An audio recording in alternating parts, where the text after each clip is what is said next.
Good afternoon, and welcome to the nation's Constitution Center. I had the great privilege of being the guest leader of this outfit for a year. It's an appropriate place to make the speech I'm about to make. I attended Mass earlier today and prayed for Justice Ruth Bader Ginsburg and her family. The nation lost a heroine, an icon. They also lost a mother, a grandmother, and a matriarch. We know how hard that is to watch a piece of your soul absorb the cruelty and the pain of the dreadful disease of cancer. I spoke to her daughter and her granddaughter last night, expressing my whole family, my whole family's sorrow, particularly my grown granddaughters, one of whom was a student of Ruth Bader Ginsburg's daughter at Columbia. They made clear to me, daughter and granddaughter, that until the very end, Justice Ginsburg displayed the character and courage we'd expect of her. He said she held their hand and gave them strength and purpose to carry on. It's been noted that she passed away on Rosh Hashanah. By tradition, a person who dies during the Jewish New Year is considered a soul of great righteousness. That was Ruth Bader Ginsburg, a righteous soul. It was my great honor when I was in the Senate and chairman of the Judiciary Committee to preside over her confirmation hearings and strongly support her accession to the Supreme Court bench. Justice Ginsburg achieved a standing few justices have or ever will. She became a presence in the lives of so many Americans and a part of our culture. I agree with what others have said, that she did as much to advance the constitutional rights, opportunities, and justice for women as Justice Marshall did for African Americans. Yes, there was humor in mentions of the notorious RBG and her impressive exercise routines, but there was so much more. She was, to use an overused word, a trailblazer, a role model, a source of hope, and a powerful voice for justice. She was proof that courage and conviction and moral clarity can change not only the law, can change our culture, can change the world. And I believe in the days and months and years ahead, excuse me, she will continue to inspire millions of Americans all across this country. And together, we can and we will continue to be a voice for justice in her name. Her granddaughter said yesterday, and said publicly, that her dying words were, quote, "My most fervent wish is that I not be replaced until a new president is installed." As a nation, we should heed her final call to us, not as a personal service to her, but as a service to the country, our country, at a crossroads. There's so much at stake. The right to health care, clean air, clean water, the environment, equal pay for equal work, the rights of voters, immigrants, women, workers. And right now, our country faces a choice about whether we will come back from the brink. That's what I'd like to talk with you about for a few minutes today. Within an hour of news of her passing, Senate Majority Leader Mitch McConnell said President Trump's nominee to replace Justice Ginsburg will receive a vote in the Senate within an hour of her passing. The exact opposite of what he said when President Obama nominated Merrick Garland to replace Justice Scalia in 2016. At that time, Majority Leader McConnell made up a rule based on the fiction that I somehow believe there should be no nomination to the court in election year. It's ridiculous. The only rule I've ever followed relating to the Supreme Court nomination was the Constitution's obligation for senators to provide their advice and their consent to a president's judicial nominee. But he created a new rule, the McConnell rule. Absolutely no hearing, no vote for a nominee in an election year. Period. No caveats. And many Republican senators agreed with him, including then Chairman of the Judiciary Committee, Chuck Grassley of Iowa, including the current Chairman of the Senate Judiciary Committee, Lindsey Graham of South Carolina, who at the time said, and I'll quote verbatim, here's what he said, quote, "I want you to use my words against me if there's a Republican president in 2016 and a vacancy occurs in the last year of the first term, you can say, Lindsey Graham said, let's let the next president, whoever it might be, make the nomination." Continue the quote. "And you could use my words against me, and you'd be absolutely right." End of quote.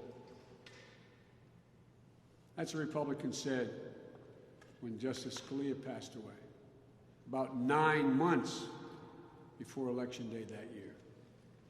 Now, having lost Justice Ginsburg less than 7 weeks before election this year, after Americans have already begun to cast their vote, it's estimated that up to 40% of Americans will have voted by October 1st, at least 30%, tens of millions.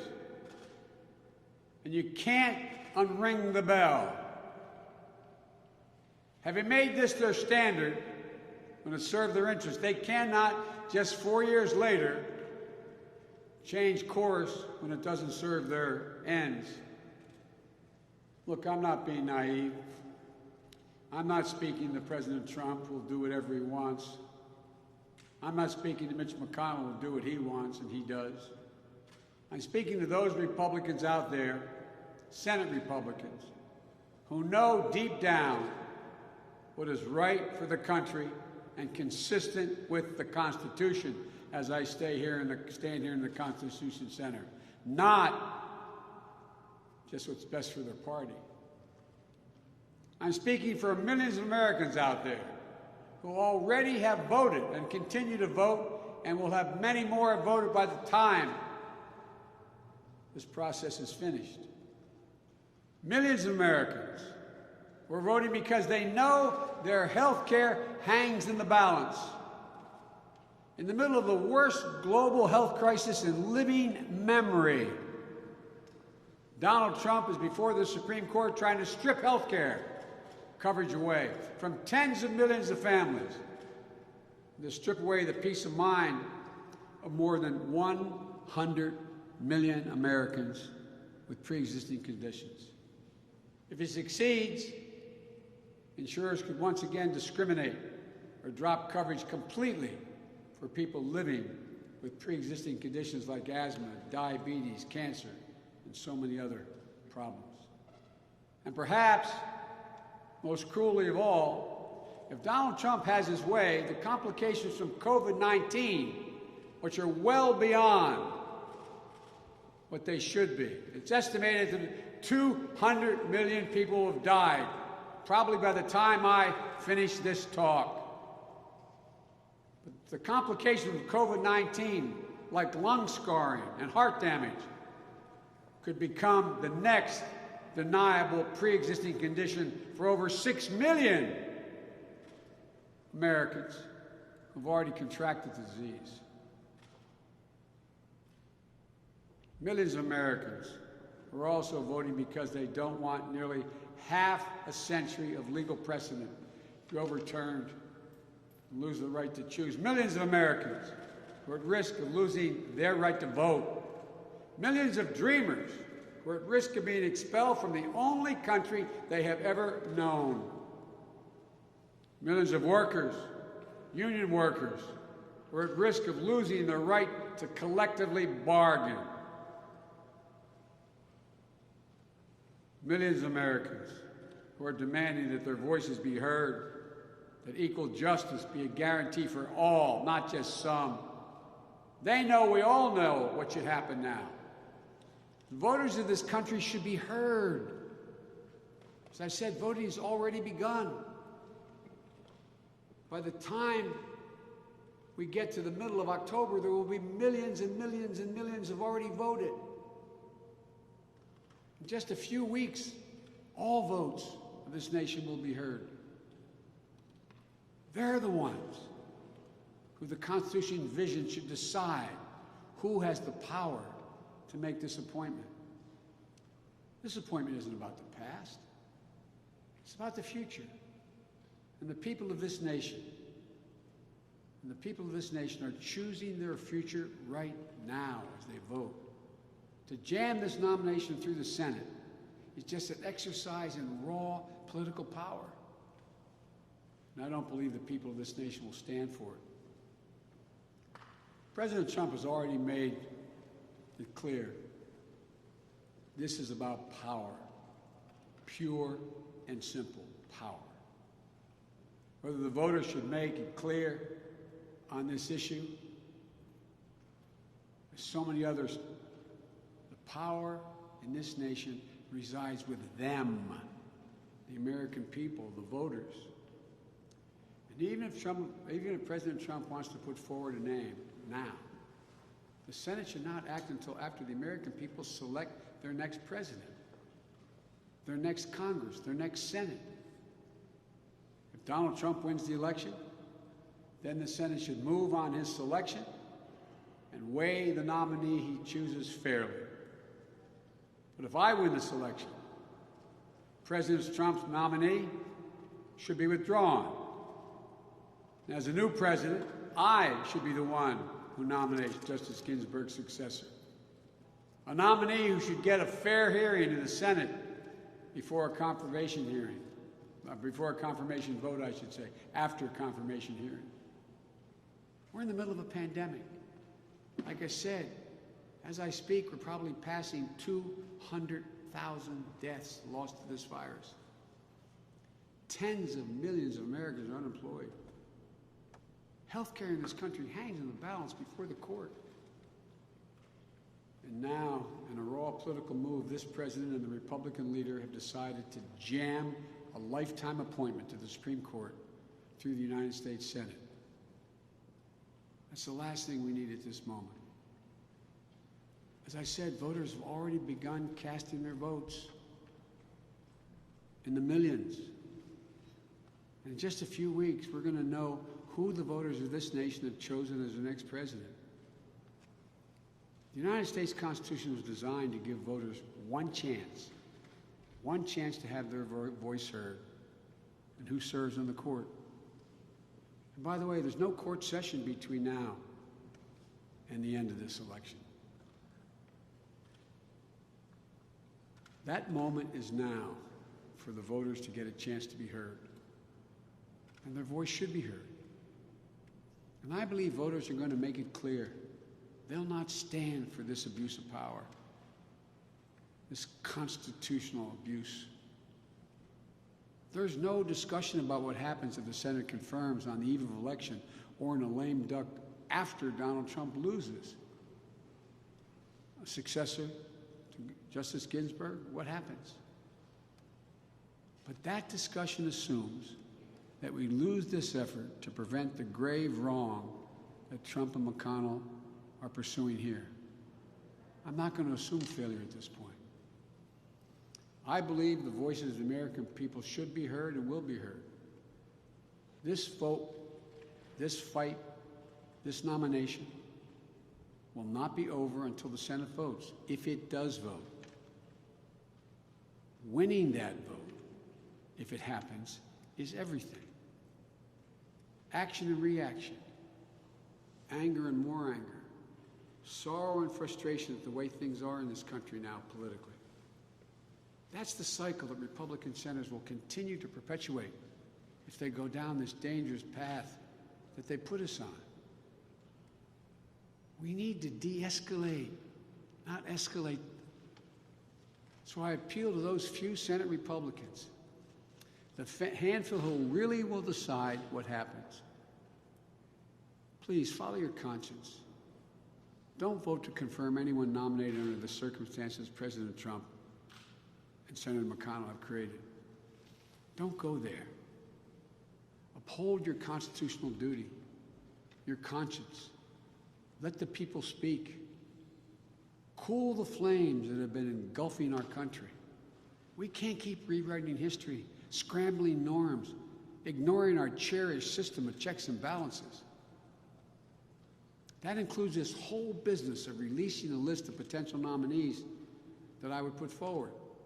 And now saying, after Ruth Bader Ginsburg passed away, they said Biden should release his list.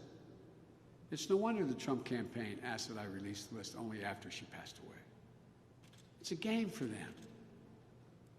It's a play to gin up emotions and anger. There's a reason why no presidential candidate other than Donald Trump has ever done such a thing. First, putting a judge's name on a list like that could influence that person's decision-making as a judge, and that would be wrong, or at least create the perception that it would have influence. Second, anyone put on a list like that under these circumstances will be subject to unrelenting political attacks, because any nominee I would select would not get a hearing until 2021 at the earliest. She would endure those attacks for months on end without being able to defend herself. And thirdly and finally, perhaps most importantly, if I win, I'll make my choice for the Supreme Court not based on a partisan election campaign, but on what prior presidents have done, Republicans and Democrats, and I've served with many of them. Only after consulting Democrats and Republicans in the United States Senate and seeking their advice and asking for their consent. It says advise and consent the Senate. The president is the person who gets to name someone, propose. The Senate disposes. As everyone knows, I made it clear that my first choice for the Supreme Court will make history as the first African-American woman justice. But I'll consult with senators in both parties about that pick, as well as the legal and civil leaders in our country. In the end, the choice will be mine and mine alone, but I will consult. It'll be the product of a process that restores our finest traditions, not the extension of one that's torn this country apart the last years. So let me conclude with this. As I've said in this campaign, we're in the battle for the soul of this country. We face historic crises, once-in-a-generation pandemic, a devastating economic recession, the rise of white supremacy that the FBI directors warned us against, unseen since the 60s, and a reckoning on race that's long overdue, a challenging climate, a changing climate that is ravaging our nation and the world as we speak. The Supreme Court decisions will touch every part of these crises, every part of our lives and our future. The last thing we need is to add a constitutional crisis that plunges us deeper into the abyss, deeper into the darkness. If we go down this path, I predict it will cause irreversible damage. The infection this president has unleashed on our democracy can be fatal. Enough. Enough. Enough. We must come together as a nation. Democrats, Republicans, independents, liberals, conservatives, everybody. I'm not saying we have to agree on everything, but we have to reason our way through what ails us as citizens, voters, public servants. That's the guidebook called the Constitution. We have to act in good faith and mutual goodwill in the spirit of conciliation, not confrontation. This nation will continue to be inspired by Ruth Bader Ginsburg. But we should not only be inspired by her, we should be guided by her. And by her willingness to listen to those with whom she disagreed, to respect other points of view. Famously, Justice Ginsburg got along well with some of the most conservative justices on the court.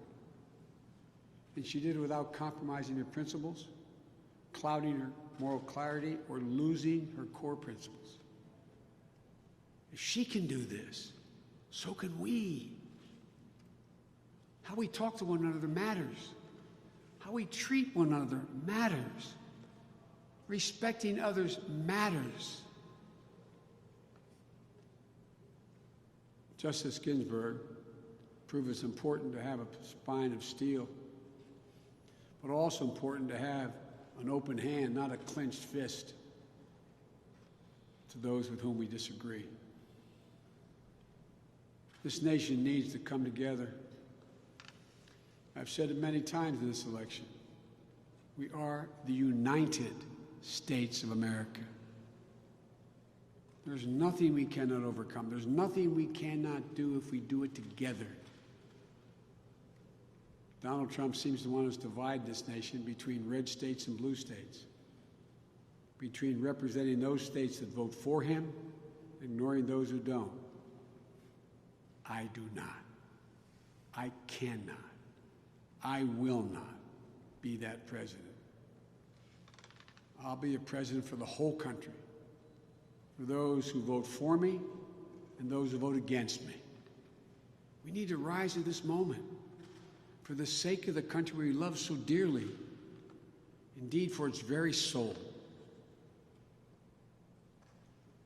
May God bless the United States of America. May God protect our troops. And may God bless Ruth Bader Ginsburg. Thank you so much.